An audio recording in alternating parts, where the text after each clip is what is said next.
Well, I thought our defense in the first half, I don't know how much time was left when we were up 24-6. How much time was left? About 7.5 minutes. It was just outstanding defense.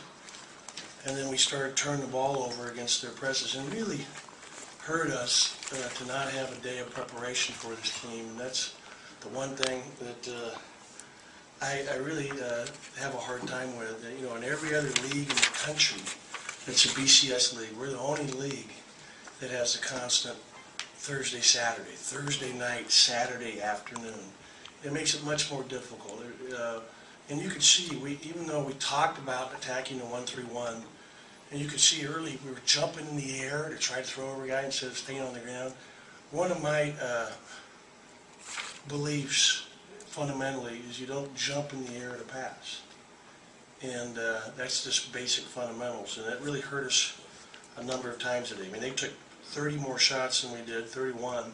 We took 20 more free throws, but obviously our turnovers were just, you know, and even late in the game, you know, we had some unforced where we're up 10 or 12 and we're not knowing what we're going to do, and it's an unforced error by the opponent that we're making. I thought Josh had a very good game. He was a real force for us inside. There was one sequence, probably about 6-7 minutes to go in the game, where everybody touched the ball against their zone and it got inside to Josh, and it was an and-one play. It was just a beautiful basketball play. Just I was so excited. I was so happy. You know, I thought that Malcolm had another outstanding game offensively. Really attacked the basket well. He had that really nice drive on the baseline in the second half, and I thought we were going to go away pretty easily, up 20-6 to go. But you know, the turnovers cost us again. You know, one time they're coming from behind, and you got to give them credit. Oregon State down 24-6, down 20 with 6 minutes to go. Never quit, never gave up, kept fighting to get back. Even when, you know, we had our walk-ons, they were pressing, and so that's why I had to switch them back up, because we turned it over twice immediately. And you know, I didn't want to have to take them out, but I obviously don't want to lose the game. Those kids come every day and give us a good effort and try to get them some minutes. I thought Honeycutt's block shots tonight were just fantastic. I mean, it was unbelievable. He had 8 and we had 16 as a team. That's a lot of blocks.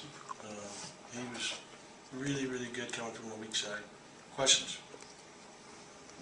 Then are those negated by 7 turnovers? No, obviously we don't like him getting 7 turnovers, and he had 5 in the first half. He did much better in the second half. But see, I'm sorry, I'm rosy. I'm trying to look at the bright side. The main thing is we won the game. There were periods of time that we played really good. I mean, the first half, those first 10 minutes defensively, they had 6 points with 7 minutes to go in the first half. I mean, that was just exciting. You know, it's a long year, so I mean, it's something these guys do need rest. We're going to, because we have the long week next week and the quick turnaround the following week, because we're playing on Sunday night at 7 o'clock, we're going to be on the road for 5 nights. We cannot get back here until Monday, which is, you know, too bad. But the bottom line is I'm going to give them off tomorrow and Monday, so that we'll practice Tuesday, Wednesday. We leave Wednesday night, play Stanford Thursday. We'll be up there Friday and Saturday, getting ready to play on Sunday. But we're, you know, bottom line is we are where we are, and this is a huge week coming up for us on the road against 2 good opponents that are tough to play on their home floor. Coach, what were you doing so well defensively early? Was it anything strategically, or was it just playing well? I thought that we did a good job plugging screens, get in front of the ball. We did a good job fighting over the screens. What fueled their comeback up 24-6 was our turnovers leading to easy baskets. It wasn't our defense as much as it was our inability to handle their 1-3-1 press initially, and then even our 2-2-1. I mean, we had some, you know, and part of that's my fault because we did not, I mean, we're getting ready for an opponent on Mondays. I think twice this year I've worked on a Saturday opponent, and then Tuesday, Wednesday on the game Thursday. But I'm really glad to get through this weekend with 2 wins. That was big for us, and you know, it was important. And what is Honeycutt doing that he's getting so many blocks? I mean, this is It's a lot, but he's had blocks all year. He has great feel. He's leading the league in block shots. He's coming from the weak side. He's really recognizing when someone's beat, when there's an opportunity. Most of his blocks are coming to someone else's man.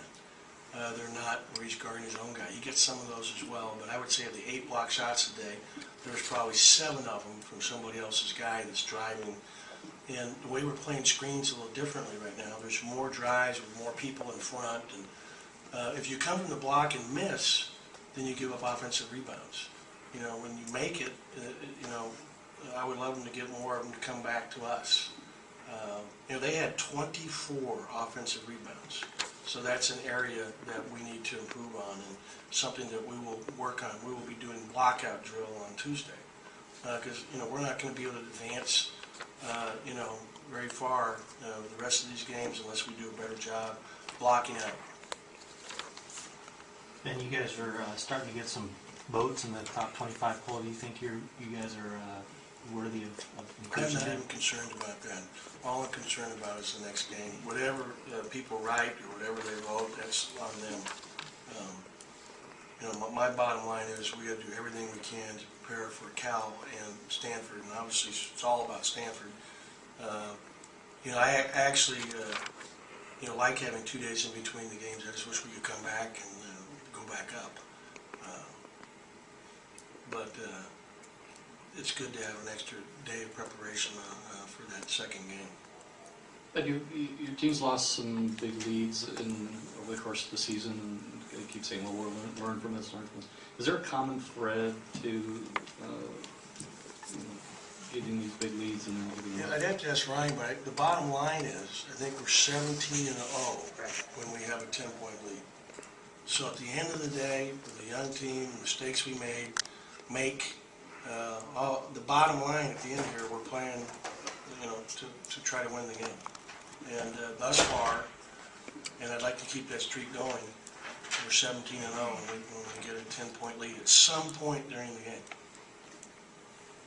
Coach, they had 31 more shot attempts than I you. didn't know that till last week. It was a nice note from Ryan Finney doing a little research. We got to do a better job taking charges. Ryan also called me last night, late at night. Ryan Finney called me last night and says, Coach, we've only drawn 1 charge in the last 7 games. Okay. I mentioned that to the team today at halftime. You think I got Josh to take that charge? Josh is looking to take charges. I mean, there's been some opportunities where Josh took a charge and it wasn't called in some of those games. He's our best guy taking the charge. But my point was Ryan Finney's on his job. Thank you. You're welcome. That was a nice spin move you had there for the ref. That was a nice spin move you had there for the ref. I don't remember what I did. Pirouetted all the way around. Pirouetted, yeah. My sister was a ballerina. But I didn't think I got any of that talent from, yeah, I don't even remember it. He did, oh, you know what it was? It was where he carried the ball. Number 3's carrying the ball, and what happens is, the little guys get away with murder, and the big guys get picked on. And you see it everywhere. I mean, it's just the way it is. I mean, that guy's so low to the ground. I mean, and it's amazing how many times the littler guys in this league are getting away with carrying the ball, and it's not as visible because they're so low to the ground.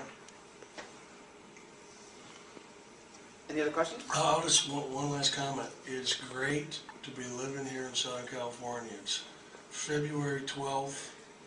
We're coming off 9 out of the last 10, which is awesome, and it's 80 degrees outside. What more could you ask for?